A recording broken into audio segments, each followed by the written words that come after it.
friends and clients. I'm here at the Albert Street Salon. This is my client, and her name is Esperanza, which means hope in Spanish. So I miss you all so much. And you're probably getting desperate for just a little bit of a trim. I don't know how much longer we have to go with this pandemic, but it's not fun for any of us. So don't expect perfection, because that will not happen. This is just to tide you over till you can come see me at the salon, which I cannot wait for. So all I'm going to show you today is how to trim your bangs and how to take a little bit of weight off of the top of your hair. This can be done wet or dry. I'm going to give her a little squirt, and the reason for that is I don't want it all to pop out of my hand. Okay. Your bangs, you know where they are. On this gal, I section them out like that.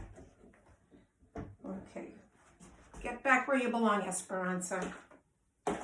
Okay. You're going to be doing this on yourself. The first rule is have some scissors that are hopefully not your kitchen or paper scissors. Just maybe some sewing scissors. Whatever it is, the sharper the better. Second of all, if you have a friend or a child or a husband or someone who wants to help you, you're going to make your life a lot easier. The bangs are very easy because you can kind of just do them, you can pull them forward and see where you're going. So in this case, I don't want you to take too much hair off, because you can, take less is more, because you can always cut more, you can't cut less. But I do pull the bangs to the front in a bit of a point, like that. Now, when you're doing it on yourself, you can just you can either hold them down to make that first section, or just out here. The reason to clump it together a little bit like that is when you drop them, it will make that nice face framing. So let's get started. Oh, come on, Esperanza. I'm going to stand in front for the first section. And that's how much I'm going to cut. You probably are not going to cut that much. Can you see me?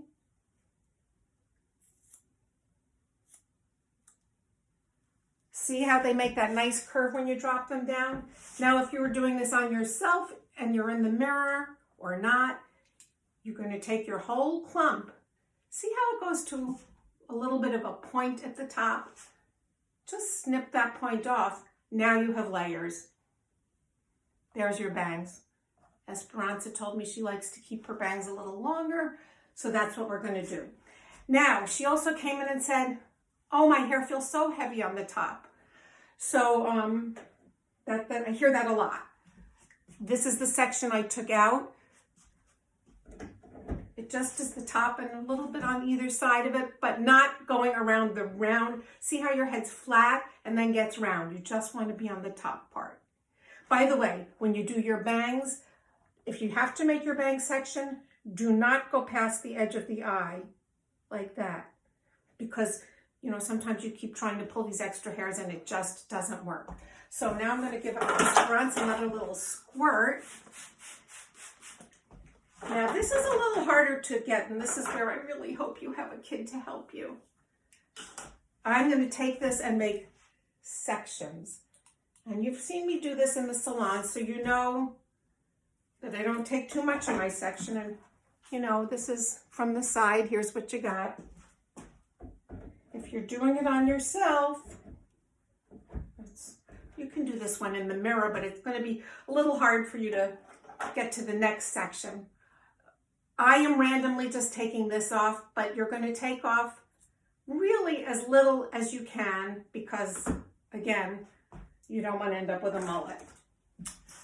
I'm going to drop it so it's wet, so I'll find it again. Take another small section, hold it straight up, going straight up from the head, straight up. Okay? Well, I'll just cut like this. Now I'm going to take this, I can see from the back, I can see my previous, the section I already cut. Can you see? I can see that at the top of my fingers. There's a little more hair sticking over. And that is exactly what you're going to cut. You're going to cut what's sticking over the hairs that you've already cut. Is my elbow in the way? I'm going to turn her back this way. Then you're going to go back through the whole section of hair and just continue doing that. So I don't have my chair because I already cut that part. And each time you take a new section, doing it on yourself is going to be a little harder. You have to hold your hand back there. That's why a helper really helps, even if it's your kid. Your kids can do great at this. So, okay.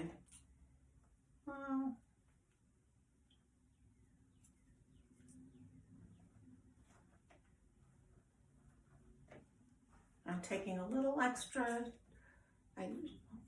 See, she had pretty short hair back here, so there's not much to connect anymore. But let me say, I don't want you to go past, see how the head turns round? Don't go past that because the hair sort of separates there and wants to go forward. So if you do that, you're going to be in a little bit of trouble. So that is pretty much your lesson for today. Now, if you want to connect it a little more like we do it in the salon, look at this crazy hair. She's got crazy hair.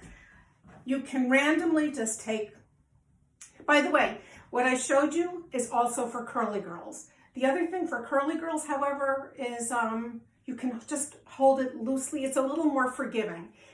Also, if you have a strong side part for your bangs, what you can do is you take the whole clump and pull it. So here's my part. Let's see, right here. Let's say that's my part. If I pull the hair that away and snip off the bottom, which I've been meaning to do. See, I got that much hair there. Curly girls, you know your hair's going to pop up. Don't take much. Because I've held it that way, these hairs are a little longer than that, and it's going to just go to the side better. Now, it's not going to fall on my face as much. So, that's about all I'm going to show you right now. Unless you think you're doing really good and you want to do just a little more, you can take some sections going into the curve, but holding the hair that way. So you see, you just have, let me bring her over again. It's getting it from a little bit around the curve of her head. There's not too much to cut. If you pull it way up, there's less to cut. It depends on where you hold it. That's why you come to us, because we kind of know where it's going to go. That's why I'm telling you, just cut a little bit, please. So I'm going to do this, and I can do that all the way around if I need. And then the other thing I'll show you if you're feeling really brave about it. Again, don't take too much when you do this, because you'll be sorry. Less is more. Okay. So the other thing, sometimes you need to have it framed a little more, around your face when it's, how we make that shape there. If you're feeling really brave on yourself, you can pull the hair forward a little bit and get your hand vertical snip. So on Esperanza, I'm pretending she's tipping her head forward. You can let the bottom drop out, and we're just going to give her a little snip there. Let's do it on the other side, just because I know she's a mannequin, but she would like to be symmetrical. And you'll see it again. Do you see that? There's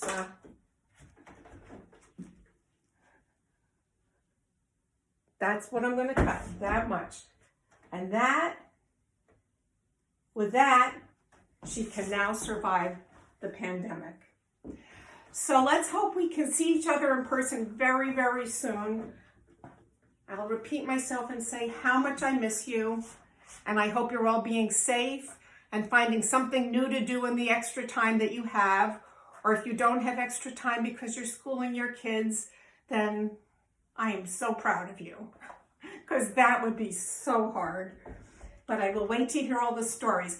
So if anyone needs a little more help with their hair cutting, please contact me. My email, maddygersh@maddygersh.com. And we can set up a Zoom, and I'll go on a a video call with you, and you can hold your sections, and I'll say hold it up, hold it down, and I can just help you through it. So please let me know how your pandemic is going and what you're doing to entertain yourself. And I will see you soon, I hope.